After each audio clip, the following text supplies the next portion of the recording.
Skill booster में आपका फिर से स्वागत है। नमस्कार, मैं दीपक शर्मा, बिजनेस कंसल्टेंट और आपका मोटिवेशनल स्पीकर। हम बात कर रहे हैं स्टार्टअप्स के बारे में कि आप अपना बिजनेस कैसे स्टार्ट करें और कौन कौन सी गलतियां ना करें। और इससे पहले हमने 4 वीडियोस की जिसमें हमने इंट्रोडक्शन की, मार्केट सेगमेंट किया, उसके बाद बीच हेड मार्केट की और लास्ट में एंड यूजर प्रोफाइल किया। आज हम बात करेंगे टैम की। टैम क्या चीज़ है, टैम की फुल फॉर्म क्या है और टैम का काम क्या है हमारे कारोबार में, हमारे स्टार्टअप में इसका क्या रोल है, इसके बारे में हम बात करेंगे आज। टैम का फुल फॉर्म है टोटल एड्रेसेबल मार्केट। इस चीज का आपके कारोबार में इतना ज्यादा फायदा है, आपका जो इन्वेस्टर है, जो आपकी फंडिंग होनी है, वो टैम के ऊपर ही डिपेंड करती है। आपका जितना भी बिजनेस मॉडल है वो भी टैम के ऊपर ही डिपेंड करता है। अगर आपको टैम का फार्मूला समझ आ गया तो आपको फंडिंग लेने से या अपने कारोबार में ग्रोथ लेने से कोई नहीं रोक सकता। आज मैं सिंपल भाषा में आपको टैम का मतलब समझाऊंगा और किस तरीके से टैम काम करता है इसके बारे में भी जानकारी दूंगा। और इसलिए बने रहना, पूरी वीडियो जरूर देखना। मैथमेटिक्स से कई लोग बोर हो जाते हैं, लेकिन इतने भी इसमें कोई फॉर्मूले नहीं है जो आपको समझ नहीं लगेंगे। इजी तरीके से समझाऊंगा और आपके कारोबार में अगर ये चीज़ आपको पहले स्टार्टिंग में ही समझ लग जाती है, पहले 4-6 वीक में समझ लग जाती है, तो आपके कारोबार को कोई नहीं रोक सकता आगे बढ़ने से। अगर आपको इन्वेस्टर्स के लिए, फंडिंग के लिए टैम की इतनी ज़्यादा ज़रूरत पड़ेगी तो आपको टैम का फार्मूला भी समझना पड़ेगा। बहुत आसानी से आपको मैं टैम का फार्मूला समझाऊंगा। Total addressable market equal to number of your end user profile in the beachhead market multiply by annual revenue of your such users। इसको मैं सिंपल आसान भाषा में भी आपको समझा देता हूं। जैसे हमने बीच हेड की बात तो की है, हमें एंड यूजर प्रोफाइल कैसे निकालते हैं इस चीज़ की भी आपको मैंने चेकलिस्ट दी है।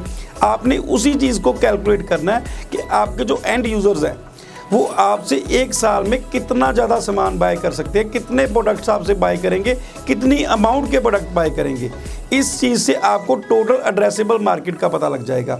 सपोज आप इसको किस तरीके से देख सकते हो, आपका जो प्रोडक्ट, आपकी कंपटीटर का जो प्रोडक्ट बिक रहा है, आप उससे भी चेक कर सकते हो, उससे भी कैलकुलेट कर सकते हो कि आपका जो एंड यूजर है वो लास्ट ईयर में आपके कंपटीटर से कितने का सामान बाय करके लेके आया, कितने के प्रोडक्ट लेके आया है। उससे उसकी एनुअल रेवेन्यू का आपको पता लग जाएगा और उससे आप कैलकुलेट कर पाओगे टोटल एड्रेसेबल मार्केट। अब आपको टैम का फॉर्मूला तो समझ आ गया, लेकिन अब कैसे समझ आएगा कि टैम तक पहुंचे कैसे, टैम की रिसर्च कैसे करें। आपको मैंने पिछली वीडियोस में भी बताया था कि प्राइमरी रिसर्च क्या होती है।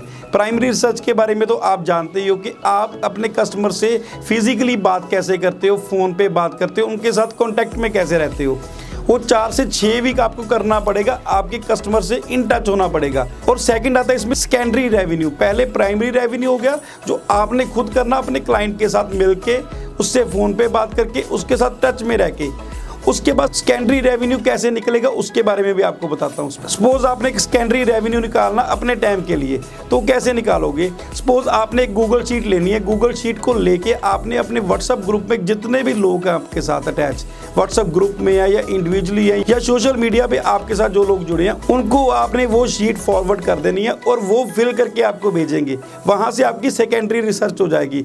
मोस्टली जितनी भी रिसर्च कंपनीज हैं, जितनी रिसर्च एजेंसीज हैं, वो आपको जितने भी रिसर्च करके देते हैं वो सेकेंडरी रिसर्च ही करके देते हैं। इस तरीके से भी हम अपने टैम के बारे में जान सकते हैं। और इन दोनों रिसर्च से हमें ये चीज़ तो पता लग गई कि टैम को निकालते कैसे हैं, टैम का नंबर कैसे लेते हैं। और इसके बाद बारी आती है पैसे की, कि पैसा कहाँ से आएगा और कैसे हम अपने कारोबार को आगे बढ़ाएंगे। इसके बारे में भी हम बात करेंगे कैलकुलेशन से कि हमने कैसे अपना रेवेन्यू पोटेंशियल निकालना है। रेवेन्यू पोटेंशियल आपके कारोबार में बहुत ज़रूरी है कि आपको अपने रेवेन्यू पोटेंशियल का पता होना चाहिए। उसकी भी सबसे ईजी एग्जाम्पल आपको समझाता हूं कि आपने जैसे ही अपना एनुअल रेवेन्यू पर यूजर निकाला था, उसको हमने मल्टीप्लाई करना number of your and users के साथ। उसको जैसे हम मल्टीप्लाई करेंगे तो आपका एक रेवेन्यू पोटेंशियल निकल के आएगा, वो एक आपका रेवेन्यू पोटेंशियल हो जाएगा।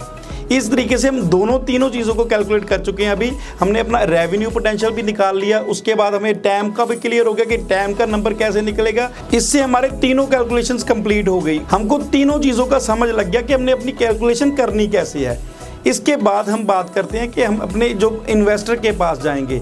इन्वेस्टर के पास जाके हमने कैसे बात करनी है। सपोज आपकी कोई कंपनी आपने स्टार्ट की, उसका जो आपका टैम नंबर है वो है तकरीबन 5 मिलियन डॉलर की आपकी एक कंपनी है, वो एक स्मॉल कंपनीज में आएगी अगर आपका जो टिकट साइज 5 मिलियन है।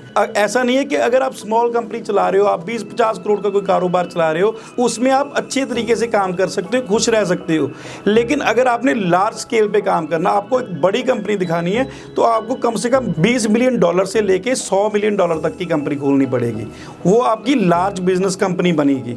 उसके बाद जब हम इन्वेस्टर्स के पास जाते हैं, उनके पास जाके बातें करते हैं, उसके पास जाके अपनी प्रेजेंटेशन देखते हैं, वहाँ पे क्या होता है, कई एंटरप्रेन्योर ओवर कॉन्फिडेंस होकर बात करने लग जाते हैं। सपोज मैं चला गया अपने किसी इन्वेस्टर के पास और मैंने बोल दिया कि मैं तो पहले साल 1 बिलियन डॉलर का काम कर दूंगा, मेरे पास तो इतना बड़ा आइडिया पड़ा है। उसको ऐसा लगेगा इन्वेस्टर को, या तो इसको बिजनेस की नॉलेज नहीं, या इसको इसका टाइम नहीं क्लियर, तो आपको पैसा देने के बजाय वहाँ से भगाएगा। आपको ये चीज़ अगर कैलकुलेट कर लेते हो, आपको एक्चुअल पता लग जाएगा कि आपकी जो रेवेन्यू पोटेंशियल है वो क्या है। वहाँ से आपको इन्वेस्टर भी मानेगा कि ये सब कुछ कैलकुलेट करके आए हैं, उससे आपको पैसा लेने में आसानी होगी, आपका इन्वेस्टर आपके ऊपर ज़्यादा यकीन करेगा। और इसीलिए मैं आपको बार बार बोल रहा हूँ कि जब हम इन्वेस्टर के पास जाएं, अपने आप को पूरा प्रिपेयर करके लेके जाएं, कि ताकि हम वहाँ से पैसा लेकर ही वापस आएँ। टाइम का आपको मैंने पहले भी बोला कि आपने जब टाइम की कैलकुलेशन सीखनी है, आपने पहले 4 से 6 वीक में अपनी प्राइमरी रिसर्च करके या सेकेंडरी रिसर्च करके अपने आप को इतना प्रिपेयर कर लेना है कि आपको आगे आने वाले समय में आपके कारोबार में कोई दिक्कत ना आए। अगर इसको आप 12 से 24 वीक लगाओगे या 24 वीक से ज़्यादा का टाइम लगाओगे, तो उस टाइम पे काफ़ी डिले हो चुका होगा। आपको क्या होगा, उस टाइम आपने प्रोडक्ट लॉन्च कर दिया होगा, उसके बाद प्रोडक्ट लॉन्च करने के बाद आपको दिक्कत आएगी, आप उस प्रोडक्ट को वापस नहीं ले सकते, या जो आपने सेविंग्स लगाई थी अपनी कारोबार में, वो सेविंग्स का भी लॉस होना शुरू हो जाएगा, आपके पास पैसा खत्म होना शुरू हो जाएगा। अगर उस टाइम आप टाइम सीखते हो, कई लोग ऐसे होते हैं साल भी लगा देते हैं, अगर उस टाइम आप साल लगा के टाइम के बारे में सीखोगे, आप कैलकुलेशन सीखोगे, उस स्थिति में आपका कारोबार हमेशा फेल ही होगा। टाइम सीखना पहले 4 से 6 वीक में बहुत ज़रूरी है। बीच हेड मार्केट सीखनी पहले 4 से 6 वीक बहुत ज़रूरी है। जो मार्केट सेगमेंटेशन के ऊपर हमने वीडियो बनाई थी, वो भी पहले 4 से 6 वीक में ही हमने अप्लाई करना है। जो स्टार्टअप होगा ना, अगर हम इन चीज़ों की प्रैक्टिस स्टार्टिंग में ही करेंगे तो हमें कभी दिक्कत नहीं आएगी, हमारे कारोबार में हमेशा ग्रोथ ही आएगी। इसकी हम एक एग्जांपल लेते हैं, सपोज फेसबुक से। फेसबुक ने क्या किया था जब स्टार्टिंग की थी, जैसे हमने पिछली वीडियो में भी बात की है, फेसबुक ने एक जो टॉप रैंकिंग कॉलेज थे, टॉप रैंकिंग यूनिवर्सिटीज थी, वहां से शुरुआत की थी। जैसे हार्वर्ड होगी, स्टैनफोर्ड होगी, यूएस की जो टॉप मोस्ट कॉलेजेस यूनिवर्सिटीज, वहां के जो बच्चे थे उनको पहले बोला फेसबुक यूज करने के लिए। उनको अपनी बीच हेड मार्केट का पता था, उन्होंने अपना टाइम निकाल लिया था। उसके बाद धीरे धीरे उन्होंने दूसरे जो कम्युनिटी कॉलेजेस थे, दूसरे कॉलेजेस थे, स्कूल्स थे, उनके पास टारगेट करना शुरू किया, धीरे धीरे अपनी मार्केट बढ़ानी शुरू की, और आज पूरी दुनिया में उनका नाम है। अगर वो पहले दिन ही पूरे कंट्री में, पूरे यूएस में, कनाडा में स्टार्ट कर देते, तो आज हो सकता जैसे ऑरकुट थी या और कई सोशल मीडिया कंपनीज थी, खत्म हो गई, ऐसे फेसबुक भी आज तक खत्म हो जाती। लेकिन आज सबसे बड़ी सोशल मीडिया नेटवर्क है फेसबुक। ये इस कारण ही है क्योंकि उनको टाइम क्लियर था अपना। और इस एग्जाम्पल से, फेसबुक की एग्जाम्पल से आप भी कुछ सीखिए। आपको पहले ही अपना टाइम क्लियर करना पड़ेगा। टाइम मैंने आपको बता दिया, टाइम बाउंडेशन मैंने आपको बता दी कि इतने टाइम में क्लियर करना है। अभी आपने क्या करना है, आपको एक छोटी सी प्रैक्टिस देता हूं कि आपने अभी तक जितनी वीडियोस देखी हैं, पहले उनके ऊपर काम कीजिए। सबसे पहले आपने क्या करना, अपनी मार्केट सेगमेंटेशन के ऊपर काम करना है। उसके बाद अपना बीच हेड मार्केट पे काम करना है, एंड यूजर प्रोफाइल निकालने अपने, उसके बाद अपना टाइम निकालना है। जब ये चारों चीज़ें आप कैलकुलेट करके रख लोगे, उसके बाद आप अगला चैप्टर देखना, अगला लेसन देखना। मैं आपको इस चीज़ की गारंटी देता हूँ कि जैसे आपका ये कोर्स कंप्लीट होगा, आपके इतनी बड़ी कंपनी बना लोगे, इतनी आपको विजन क्लियर हो जाएंगे। उसके बाद इंडिया के इन्वेस्टर्स तो आएंगे ही आपके पास, इंडिया के बाहर के इन्वेस्टर्स भी आपकी कंपनी में इन्वेस्ट करेंगे। इस चीज़ की मैं गारंटी देता हूँ, क्योंकि आपको आपका विजन क्लियर है। अगर विजन क्लियर होगा तो कारोबार बहुत स्मूथली चलेगा और बहुत फास्ट चलेगा। अगर फास्ट चलेगा तो कारोबार बड़ा होगा, अगर टिकट साइज बड़ा होगा तो आपकी कंपनी का भी नाम बनेगा। ये चीज़ें मैं क्यों बोलता हूँ, क्योंकि आपका कॉन्फिडेंस लेवल बढ़े। अगर आप इस वीडियो को देख के छोड़ देते हो, अपने कारोबार में इम्प्लीमेंट नहीं करते, तो हमारा वीडियोस देखने का कोई वैल्यू नहीं, कोई मतलब नहीं। इनको जरूर इम्प्लीमेंट कीजिए अपने कारोबार में। इम्प्लीमेंट करके उसके बाद अपने दोस्तों को भी बताइए। अगर आप अपने दोस्तों को, अपने रिश्तेदार, अपने पार्टनर्स को वीडियो शेयर करते हो, उसका बेनिफिट आपको ही होगा, वो आपका साथ देंगे। अगर उनको भी आपकी जो प्रॉब्लम्स थी जहाँ से सॉल्व हुई हैं उनका पता लगेगा तो आपका ज़्यादा साथ देंगे, क्योंकि उनको भी अपना विजन क्लियर हो जाएगा। अगर आपको अभी भी कोई डाउट है टाइम को लेके, टाइम की कैलकुलेशन को लेके और किसी चीज़ को भी जो पहले भी हमने पढ़ा, तो आप स्क्रीन पे चल रहे नंबरों पे कॉल कीजिए, अपने बिजनेस कंसल्टेंट की राय लीजिए। आपको ये वीडियो कैसा लगा कमेंट करके ज़रूर बताएं। धन्यवाद।